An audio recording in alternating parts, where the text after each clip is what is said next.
मग मी या सदनामध्ये खोटं बोलतो का? मी खोटे आरोप करतो का? छाती ठोकपणा एक मिनिट अध्यक्ष महोदय माझं होऊ द्या पहिला आता. नाही माझं होऊ द्या. मला असं नका टार्गेट करू, अजिबात नाही. मी असं तुम्हाला चुकीचं बोललो नाहीये. तुम्ही हेतू आरोप नाही करू शकत. तुम्ही प्रश्न विचारा, उत्तर देऊ, पण हेतू आरोप करा तर बिलकुल ऐकून घेणार नाही. अध्यक्ष महोदय, मान्य मंत्री महोदयांनी भाषणासारखं उत्तर छान दिलं. भंडारा आहे, भंडारा उधळतोय. भंडारा जनतेचा आहे, पैसा जनतेचा आहे, आमचा कोणाचा नाहीये. आमचा थोडा फक्त त्याच्यामध्ये हातभार आहे.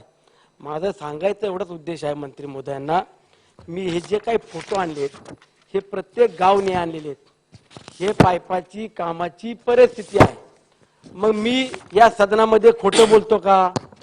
मी खोटे आरोप करतो का? छाती ठोकपणा एक मिनिट अध्यक्ष महोदय माझं होऊ द्या पहिला आता.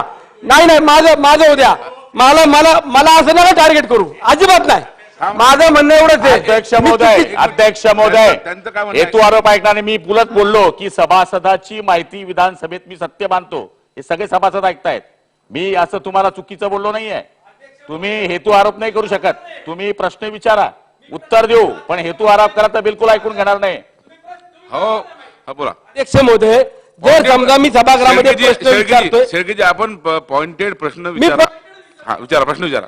माझं म्हणणं काय, मी स्पेसिफिक प्रश्न विचारला. ज्या ठिकाणी काम चुकीचं झालेलं आहे, ज्या ठिकाणी कामाचा दर्जाने निकृष्ट झाले, जिथं भ्रष्टाचार झालाय, त्यांनी मला चॅलेंज केले ना, मी त्यांना लेखी स्वरूपात देतो. त्यांनी आज नेमणूक करावी, तुकाराम मुंडे सारख्या आय एस ऑफिसरची नेमणूक करावी. मी त्यांना 15 दिवसाच्या आत पाहिजे तेवढे पुराव्यानिशी चुकीचं काम झालं, भ्रष्टाचार झाला, शेकडो कोटी रुपयाचा, हजारो कोटी रुपयाचा राज्यातला भ्रष्टाचार झाला, मी त्यांना उघडी सांगून देतो. त्यांनी आज जाहीर करावं फक्त.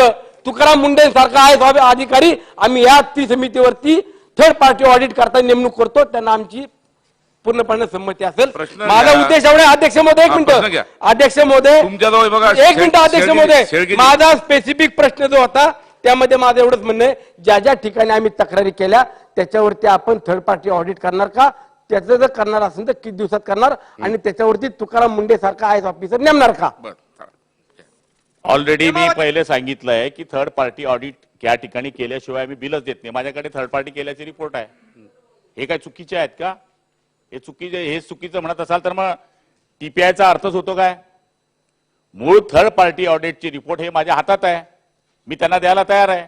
आणि ते हेतू आरोप माझ्यावर करत असेल. मी सांगायचा अर्थ असा होता, भंडारा म्हणजे चुकीचा अर्थ काढू नका. आपण 10 लोकांना जेवण देतो तर ते सहज वाढलं जातं. आणि भंडारा जर केला, आपण ऐकून घ्या, अहो फार हुशार आहात तुम्ही, अभ्यासू आहेत, मला माहित आहे. चला लक्षामध्ये तर उत्तर द्या. तर हेतू आरोप नका करा.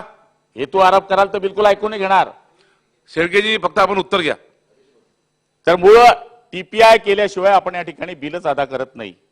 ज्या योजना स्लो झाल्या किंवा ज्या योजना होण्याचे मूळ कारण काही ठिकाणी पहिल्या काळामध्ये तर मुदतीच्या अंदाजपत्रक तांत्रिक बदल झाल्या काही ठिकाणी, त्याच्यामुळे काही योजना स्लो झाल्या. जाग्या काही ठिकाणी बदलले गेले, जागेमुळे काही योजना स्लो होत आहेत. त्याच्यानंतर खोलीकरणाचा ग्रामस्थांचा काही ठिकाणी विरोध झाला, वन खात्याचा काही ठिकाणी विरोध झाला. जसजसे मुद्दे आमच्याकडे येत गेले तसतसे आम्ही दुरुस्त करण्याचा प्रयत्न करतोय. साहजिक आहे योजना काही स्लो होत आहेत, हे तर मी स्वतः मान्य केलेलं आहे. हे मान्य केलेलं आहे आम्ही की पूर्वीच्या काळामध्ये वर्षभरामध्ये 50 आणि 100 योजना व्हायच्या, 34,000 योजना करायच्या आहेत. त्याच्यामध्ये ह्या त्रुट्या राहणार आहेत. त्या त्रुट्या जसजसे सभासद किंवा सभागृहामध्ये आम्हाला जसजशा सूचना येत आहेत, तर चव्हाण साहेबांनी मागच्या काळामध्ये आम्हाला सूचना केली की अशा पद्धतीची बैठक लावा. आम्ही त्यांना सांगितलं की यस बैठक लावू, तुमच्या सारख्यांकडनं मार्गदर्शन घेऊ. आम्ही काही जादूगर नाहीये की जाऊन लगेच योजना होऊन जाईल. हे सभासदांच्या माहितीनुसार या ठिकाणी काम करण्याचा प्रयत्न करू. टीपीआय इथे नोंदलेला आहे आणि त्यांनी चॅलेंज देण्याची गरज नाही आहे. हे काही माझं व्यक्तिगत काम नाही आहे, हे सरकारचं काम आहे. आणि सरकारच्या कामाकरता जल जीवन मिशनच्या अंतर्गत मध्ये आम्ही पहिलं सांगितलेलं आहे की टीपीआय झाल्याशिवाय बिल अदा करायचं नाही.